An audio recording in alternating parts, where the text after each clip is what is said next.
Hello friends, आप सभी का स्वागत है आपके अपने यूट्यूब चैनल स्टडी गाले पर। आज हम रस की प्रैक्टिस सेट करवाएंगे, जहां पर होंगे आपके लिए 30 को प्रश्न। कितने प्रश्न होंगे? तो 30 प्रश्न होंगे और 30 प्रश्नों की प्रैक्टिस सेट करवाएंगे। तो चलिए, सबसे पहले हम लोग रस की परिभाषा देखेंगे। रस की परिभाषा क्या है कि रस क्या होता है? रस भावनाओं और आनंद की अनुभूति को कहते हैं। रस किसे कहते हैं? जो भावनाओं और आनंद की अनुभूति को रस कहते हैं। क्या कहते हैं? रस कहते हैं। चलिए, अब हम प्रश्न नंबर 1 देखेंगे। प्रश्न नंबर 1 क्या कह रहा है कि स्थायी भाव की संख्या कितनी होती है? स्थायी भाव की संख्या 9, 10 या 12 या 13। तो इस प्रश्न का राइट आंसर हो जाएगा फ्रेंड्स 9 होती है। स्थायी भाव की संख्या कितनी होती है? 9। शांत रस का स्थायी भाव क्या होता है? शांत रस का स्थायी भाव क्या होता है? तो आपके पास ऑप्शन है जुगुप्सा, क्रोध, शोक या निर्वेद। तो दूसरे का राइट आंसर क्या हो जाएगा फ्रेंड्स? निर्वेद। तो शांत रस का स्थायी भाव निर्वेद हो जाएगा। आप लोग याद रख लीजिएगा।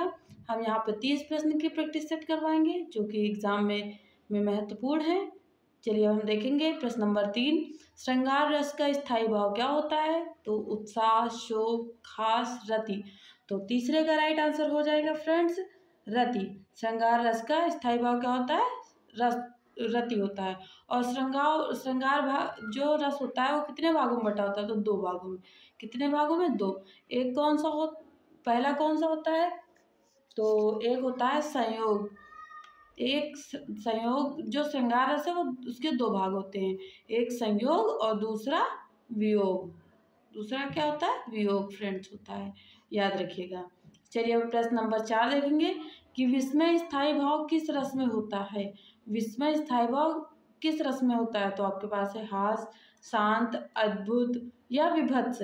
तो चौथे का राइट आंसर हो जाएगा अद्भुत। ऑप्शन सी राइट आंसर हो जाएगा। चलते हम देखते हैं। अब यहाँ देखिए 5वें प्रश्न में क्या दिया गया है आपको। कुछ चीज़ें लिख कर दी गई हैं, कविताएं हैं। अब इनको बताना है कि इसमें कौन सा रस है। जैसे किलक अरे मैं नेह निहारू, इन दांतों पर मोती वारू।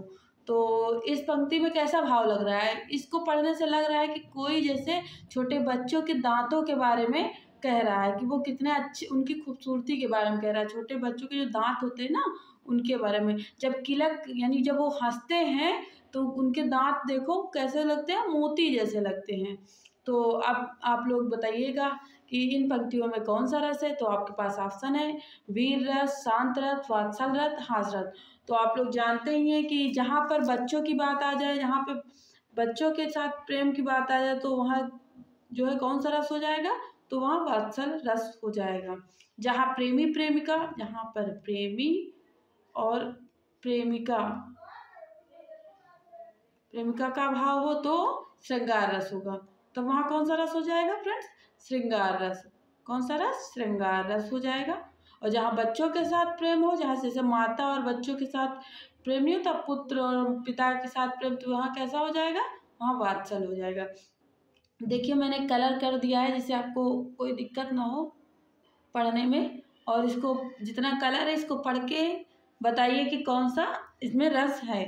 तो है कि अति मलिन व्रस भानु कुमारी, अधोमुख रहित उरद नहीं, चितवह ज्यों गत हारे, तकित जुआरी, छूटे चिहुर बदन कुमिलाने, जो नलिनी हिमकर की मारी। तो आप देखिए ये जो पंक्ति दी गई है इसमें कौन सा रस है? आपके पास ऑप्शन हो जाएगा हास्य रस, करुण रस या विप्लव श्रृंगार या संयोग श्रृंगार। तो आपके पास ऑप्शन दिए गए हैं, इनमें से राइट आंसर कौन हो जाएगा फ्रेंड्स? तो यहाँ पर हो जाएगा विप्रलंब श्रृंगार। ऑप्शन सी राइट आंसर हो जाएगा। अब हम देखेंगे 7वां प्रश्न। प्रश्न नंबर 7 पर आ गए हैं कि सर्वश्रेष्ठ रस किसे माना जाता है? रौद्र रस को, श्रृंगार रस, करुण रस, वीर रस।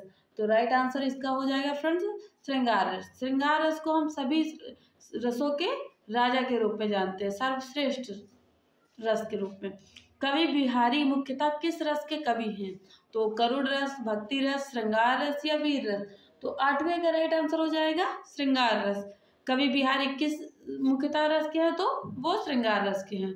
और जो कवि बिहारी है ना, वो किस काल के हैं? तो कवि बिहारी किस काल के हो जाएंगे? रीति काल के। अब हम देखेंगे 9 नंबर प्रश्न पर क्या दिया गया है कि मेरे तो गिरधर गोपाल दूसरो न कोई, जाके सिर मोर मुकुट मेरो पति सोई। अब देखिए यहाँ पर भाव किस क्या स्पष्ट हो रहा है कि यहाँ मीरा जी जो है कृष्ण भगवान के बारे में कह रही हैं। अब इन पंक्तियों में कौन सा रस है, कौन सा रस हो जाएगा?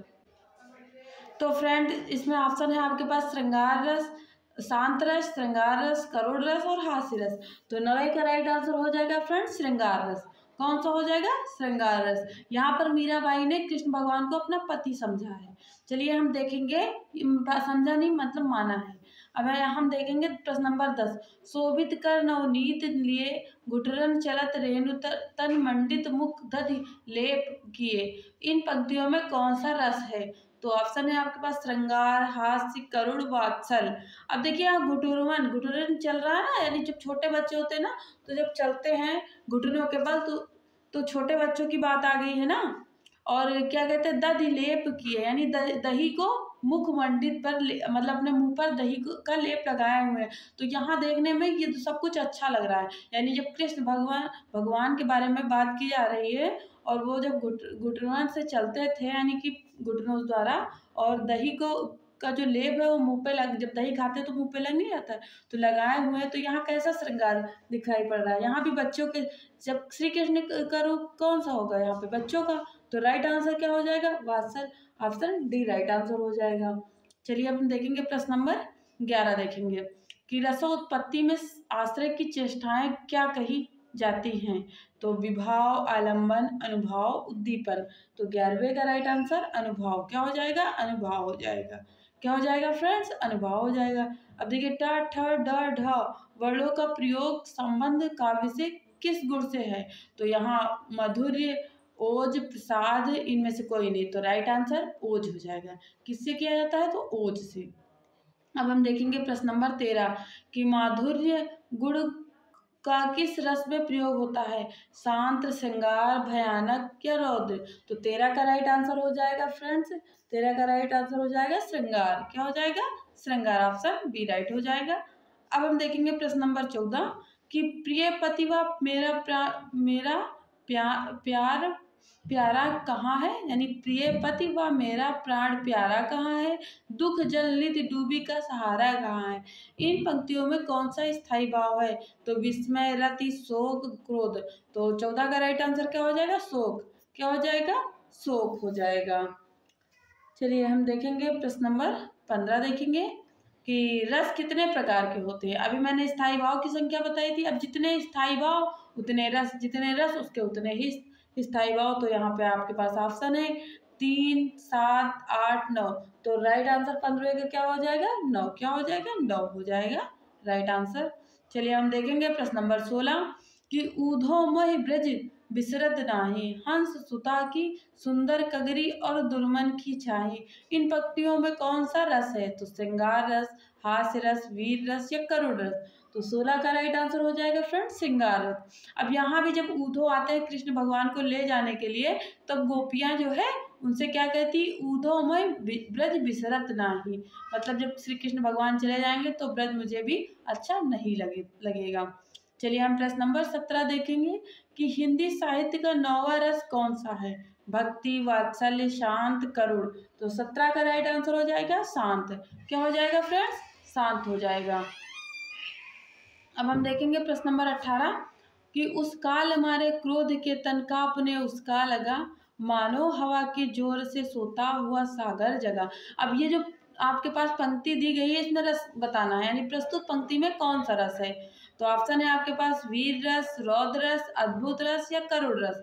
तो 18वें का राइट आंसर रौद्र रस। क्या हो जाएगा? रौद्र रस हो जाएगा। 18वें का राइट आंसर रौद्र रस हो जाएगा।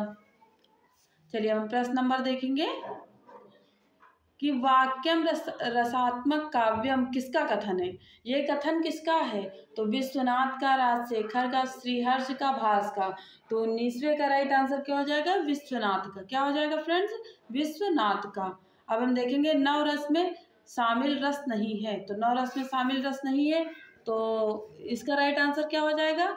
हास्य रस, भयानक रस, अद्भुत रस या वात्सल रस। तो 9 रस में शामिल कौन सा रस नहीं है, नहीं की बात पूछी गई है, तो वात्सल्य। क्या हो जाएगा राइट आंसर, वात्सल्य रस नहीं शामिल है।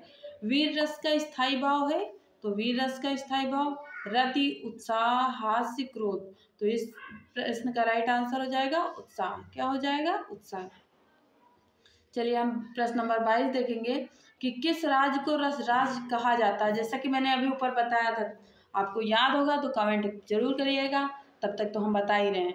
श्रृंगार रस, हास्य रस, वीर रस, शांत रस, इन चारों में से श्रृंगार रस को हम लोग रस राज्य कहते हैं। ठीक है, चलिए हम देखेंगे संचारी भाव की संख्या कितनी है। अब 9 या 13, 16, 99। तो 23वें का राइट आंसर क्या हो जाएगा फ्रेंड्स, 33। कितने हो जाएंगे, 33। संचारी भाव की संख्या कितनी है, 33 हो जाएगी। भरत मुनि के रस सूत्र में निम्नलिखित में से किसका उल्लेख नहीं है। तो स्थायी भाव का, शांत का, अनुभव का, व्यभिचारी का। तो 24 का राइट आंसर शांत। शांत का जो है उल्लेख नहीं है। अब हम देखेंगे प्रश्न नंबर 25 कि भरत मुनि के अनुसार रसों की संख्या है। तो रसों की संख्या कितनी होगी, 8, 9, 10, 11। तो 25 का राइट आंसर क्या हो जाएगा फ्रेंड्स, 25 का राइट आंसर 8 हो जाएगा। क्या हो जाएगा फ्रेंड्स, 8 हो जाएगा। अब हम देखेंगे प्रश्न नंबर 26 कि विभत्स रस का स्थायी भाव है। विभत्स रस का स्थायी भाव भय, निर्वेद, शोक, जुगुप्सा या घृणा। तो 26 का राइट आंसर हो जाएगा फ्रेंड्स, 26 का राइट आंसर जुगुप्सा हो जाएगा, घृणा घृणा हो जाएगा। विभत्स का घृणा राइट आंसर हो जाएगा फ्रेंड्स। अब हम देखेंगे प्रश्न नंबर 27 कि क्रोध किस रस का स्थायी भाव है। क्रोध विभत्स, भयानक, रौद्र, वीर। तो ये इसका राइट आंसर रौद्र हो जाएगा। क्रोध रौद्र का स्थायी भाव हो जाएगा। अब 28 में आपके पास फिर पंक्ति आ गई है, आपको बताना पड़ेगा कि वो जो है किस रस का है। तो चलते हैं हम पढ़ेंगे कि जह तह मज्जा मांस रुचि लख परत पगारे, जित जित छिटके हाड़ से तो कहो कहो रत नारे। अब यहाँ देखिए मांस आ गया ना, अब मांस आ गए तो मांस क्या आता है, घृणा आती है ना। तो अब आप लोग अंदाजा लगा लीजिए। चलिए हम ऑप्शन के तरफ चलते हैं कि विभत्स रस, अद्भुत रस या भयानक रस, हास्य रस। तो यहाँ कुछ भयानक हो नहीं रहा है, अद्भुत भी यहाँ कुछ नहीं है, हास्य हंसने वाली बात भी नहीं हो रही है। तो 28 का राइट आंसर क्या हो जाएगा फ्रेंड्स, एक ही है, विभत्स। विभत्स हो जाएगा, जिसके स्थायी भाव क्या है, जुगुप्स या घृणा हो जाती है। अब हम देखेंगे प्रश्न नंबर 29 कि केशव कही ना जाय कहिए, देखत तो रचना विचित्र अति समझो मन ही मन रहिए।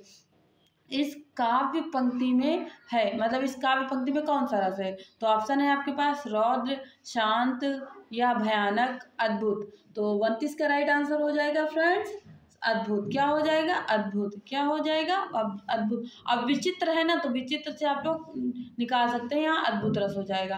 अब हम देखेंगे प्रश्न नंबर 30 कि क्या कह रहा है 30 प्रश्न नंबर कि रस सिद्धांत के आदि प्रवर्तक कौन है। आदि तो भरत मुनि, भानुदत्त, विश्वनाथ, भामय। तो 30वें का राइट आंसर भरत मुनि। क्या हो जाएगा फ्रेंड्स, भरत मुनि। तो फ्रेंड्स आप सभी को मेरी वीडियो कैसी लगी है, आप देख लीजिए। ये 30 प्रश्न जो कि मैंने रस से करवाए हैं, ये आपके लिए 10th क्लास, 10th 12th, ये 10th 12th क्लास में तो आते ही हैं। फिर आप जहाँ भी हिंदी जाएंगे वहाँ भी रस पूछे जाएंगे। जैसे कि हम देख लेते हैं यूपीपी यानी यूपी पुलिस में, यूपी दरोगा यानी यूपी एसआई, और लेखपाल यूपी 80 में, यूपी 80 आदि जगह पूछी जाती हैं। तो आप लोग इसको देखना मत भूलिएगा, पूरी प्रैक्टिस सेट करिए। और हमने जो है प्लेलिस्ट बना रखी है हिंदी की, आप जाइए वहाँ से पूरी देख लीजिए। हम हर एक टॉपिक वाइज प्रैक्टिस सेट लेकर आए हैं, जहाँ पर 30 प्रश्न आपको हर एक टॉपिक से मिलेंगे। जैसे कि आज रस के 30 प्रश्न हुए हैं, ऐसे ही सारे टॉपिक्स कवर हो जाएंगे। और आगे हम रचनाएं तक भी कवर करेंगे, जैसे कि जयशंकर प्रसाद की रचना कामायनी है, या जो है तितली किसकी रचना है, किसके सबसे पहले जो है साहित्य अकादमी पुरस्कार किसको मिला है। हम ऐसे भी क्वेश्चन कराएंगे, ऐसे क्वेश्चन हम 100 करवाएंगे। कितने 100 करवाएंगे। अभी तो अलंकार करवाना, छंद करवाना। तो आप लोग जितनी वीडियो हो चुकी है उनको देख लीजिए जाकर, और बाकी आप लोग जुड़े रहिए और चैनल को सब्सक्राइब करना ना भूलिए, क्योंकि टॉपिक्स वाइज होने के बाद हम मिक्स वीडियो जो है बनाएंगे, मतलब कि जहाँ पर आपके सारे टॉपिक्स एक ही वीडियो में प्रैक्टिस सेट करवाएंगे।